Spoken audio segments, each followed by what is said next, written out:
नमस्कार. उन्हाळा आला की साठवणीचे पदार्थ बनवायला सुरुवात होते.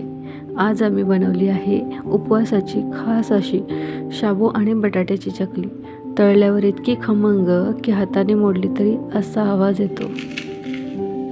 चला तर मग बघूया ही चकली बनवण्याची स्टेप बाय स्टेप पद्धत. सर्वात पहिला मी इथे 1 किलो शाबू भिजत घातलाय. शाबू 7 ते 8 तास चांगला भिजू द्यायचा. आता एका कढईत 4 कप पाणी घेऊन उकळायला ठेवून द्या.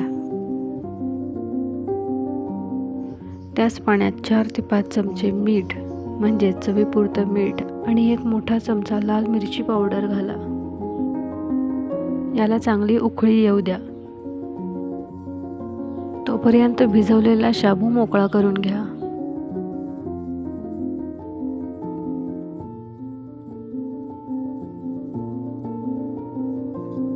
तिखट आणि मिठाच्या पाण्याला उकळी आलेली आहे.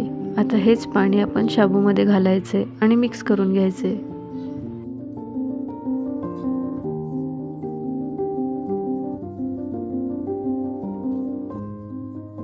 मिक्स करून झाल्यानंतर शाबूला मंद आचेवर वाफ द्यायला ठेवून द्या.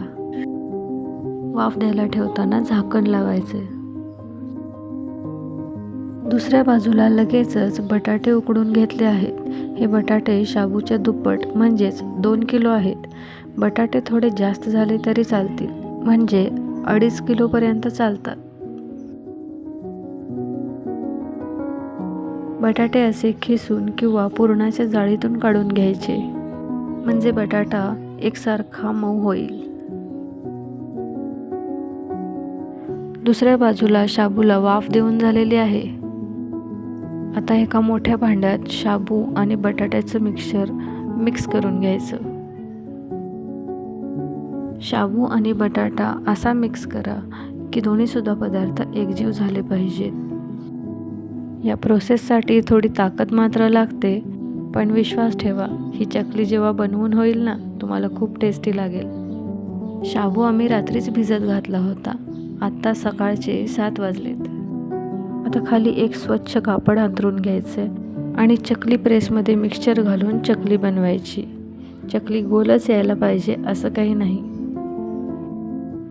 चकल्या छान बनत चालल्या होत्या. चकल्या बनवायला सासूबाईंना 1 तास तरी लागला असेल. उन्हाळ्यात असे साठवणीचे पदार्थ बनवलेले वर्षभर उपयोगी येतात. चकल्या पाडून झाल्या आहेत. तुम्ही बघू शकता किती छान प्रकारे चकल्या बनवून झाल्या आहेत. आता या चकल्यांना दिवसभर कडक उन्हात ठेवायचे आणि सूर्यास्तावेळी या चकल्या सेपरेट करून घ्यायच्या. बाजूला एका टोपल्यामध्ये काढून घ्यायच्या आणि दुसऱ्या दिवशीही एक ऊन द्यायचं. आपल्या शाबू आणि बटाट्याच्या उपवासाच्या चकल्या तयार आहेत. चला आता तळून बघूया. ही चकली तळताना अगदी छान फुलते आणि कुरकुरीतही होते. तुम्ही बघू शकता, मी इथे 2-3 चकल्या तळून घेतल्या आहेत आणि आता तुम्हाला ह्याचा कुरकुरीतपणाही दाखवेन.